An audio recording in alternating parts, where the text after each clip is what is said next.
everyone, welcome back to my channel. In this video, we will be discussing JSP or Java Server Pages. JSP allows the creation of dynamic web pages and is similar to PHP or ASP. It allows you to add Java code into HTML pages and generate dynamic content. To get started with JSP, you need to have some knowledge of Java programming and HTML, CSS. You also need to have a web server and Java installed on your system. Let's start by creating a simple JSP page. Open up any text editor of your choice and create a file with JSP extension. Once you have created the file, add the basic HTML structure to it and save it. Now let's add some Java code to the page.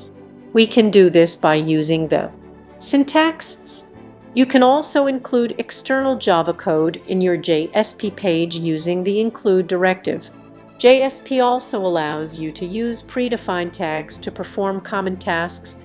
These tags are called JSTL or JSP Standard Tag Library.